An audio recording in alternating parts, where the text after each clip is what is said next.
Bienvenue dans cette nouvelle série consacrée aux déchets radioactifs. Et pas n'importe lesquels, les pires du pire, le Suicide Squad des déchets, ceux qui sont les plus dangereux ou qui peuvent rester radioactifs pendant des centaines de milliers d'années. Ces déchets de haute activité ou de moyenne activité à vie longue, ou HAMAVL pour les intimes, représentent une toute petite part des déchets radioactifs générés par l'industrie, mais posent un problème de taille. On ne sait tout simplement pas les faire disparaître.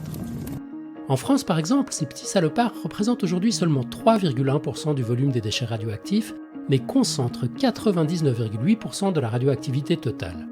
Et comme vous le savez sans doute, ils sont extrêmement dangereux pour à peu près tout ce qui vit. Sauf si vous avez prévu de jouer dans le prochain Marvel. Aujourd'hui, on ne sait pas encore éliminer la radioactivité. Tout ce que l'on peut faire, c'est attendre qu'elle diminue naturellement, comme Michel Drucker. Et pour les déchets les plus radioactifs, ça peut prendre très longtemps, jusqu'à plusieurs centaines de milliers d'années.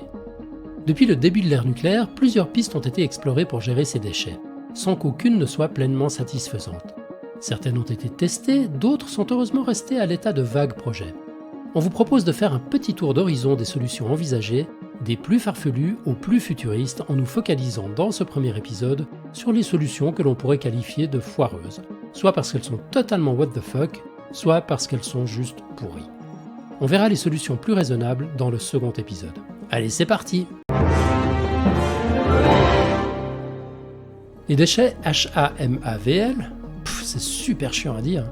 Ces déchets donc représentent les déchets nucléaires ultimes des centrales nucléaires ou de l'armée, majoritairement obtenus après traitement et recyclage du combustible usé.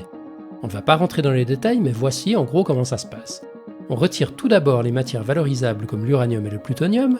Il reste alors deux types de déchets radioactifs. Les déchets de moyenne activité à vie longue, MAVL, et les déchets de haute activité, HA, qu'on regroupe souvent sous l'appellation HAMAVL. Ces déchets sont donc composés de plusieurs éléments qui ont des degrés de radioactivité, de nocivité et des durées de vie très différentes. Ces déchets résiduels de haute activité sont ensuite incorporés dans du verre fondu, et on met tout ça dans un fût en inox. Mais ce conditionnement permet seulement d'atténuer les effets des éléments radioactifs.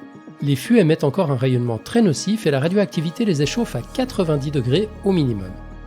Alors, que faire de ces paquets terriblement dangereux ?